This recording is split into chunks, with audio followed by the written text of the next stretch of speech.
2 लाख तक फसली कर्ज माफ होगा राजस्थान किसानों का। नमस्कार साथियों, आप देख रहे हैं आपका अपना चैनल। आज हम बात करने जा रहे हैं राजस्थान के किसानों से जुड़ी उस खबर की जिसने पिछले कुछ दिनों से पूरे प्रदेश में चर्चा का माहौल बना दिया है। हर किसान यह जानना चाहता है कि क्या वास्तव में किसानों का 2 लाख रुपए तक का फसली कर्ज माफ होने जा रहा है। किन किसानों को इसका लाभ मिल सकता है, किन शर्तों पर यह लागू हो सकता है, क्या सरकार की ओर से कोई आधिकारिक घोषणा हुई है, और यदि भविष्य में ऐसी योजना लागू होती है तो किन दस्तावेजों की आवश्यकता पड़ सकती है। आज की इस विस्तृत वीडियो में हम इन्हीं सभी सवालों पर विस्तार से चर्चा करेंगे ताकि किसी भी प्रकार की अफवाह और वास्तविक जानकारी के बीच का अंतर स्पष्ट हो सके। सबसे पहले यह समझना जरूरी है कि जब भी किसान कर्ज माफी की चर्चा होती है तो लाखों किसानों की उम्मीदें बढ़ जाती हैं, क्योंकि खेती आज भी मौसम, बाजार और लागत पर निर्भर है। कई बार अच्छी फसल होने के बावजूद किसानों को उचित दाम नहीं मिलते, जबकि कई बार सूखा, ओलावृष्टि, बाढ़ या अन्य प्राकृतिक कारणों से फसल खराब हो जाती है। ऐसी स्थिति में किसान बैंक या सहकारी समिति से लिया गया ऋण समय पर नहीं चुका पाते। यही कारण है कि समय समय पर विभिन्न राज्य सरकारें और केंद्र सरकार किसानों के लिए राहत योजनाओं की घोषणा करती रही हैं।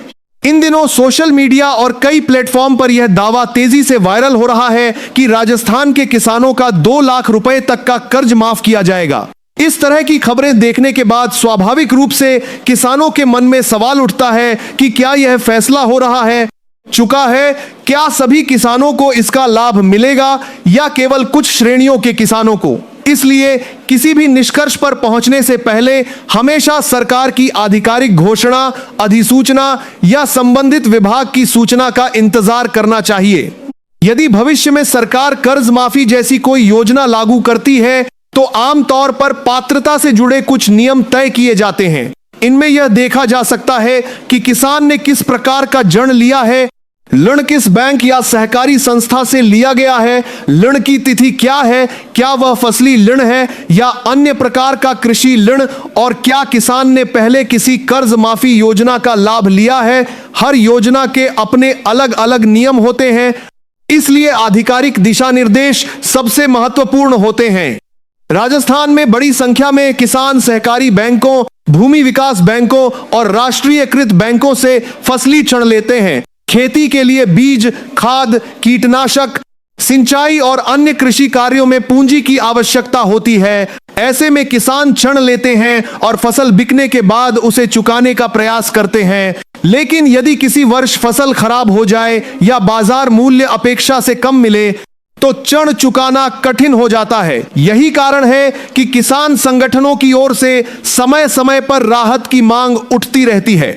यदि किसी प्रकार की कर्ज माफी योजना आती है तो संभावना रहती है कि किसानों को अपने आधार card, Jan Aadhaar, bank passbook, भूमि संबंधी दस्तावेज, ऋण खाते की जानकारी और अन्य आवश्यक दस्तावेज प्रस्तुत करने पड़े। हालांकि वास्तविक दस्तावेज वही होंगे जो संबंधित योजना की आधिकारिक गाइडलाइन में बताए जाएंगे।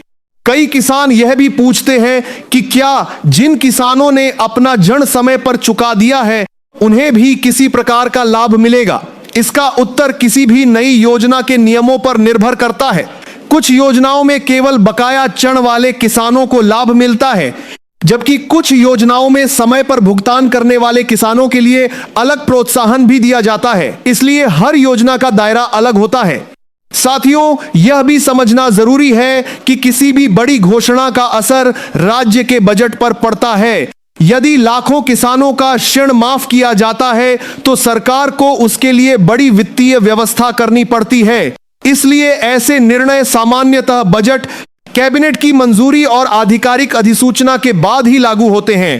इसी कारण किसी भी वायरल पोस्ट, थंबनेल या सोशल मीडिया संदेश को अंतिम सत्य मान लेना उचित नहीं है। सबसे विश्वसनीय जानकारी हमेशा संबंधित विभाग, राज्य सरकार और अधिकृत प्रेस विज्ञप्ति से ही मानी जाती है।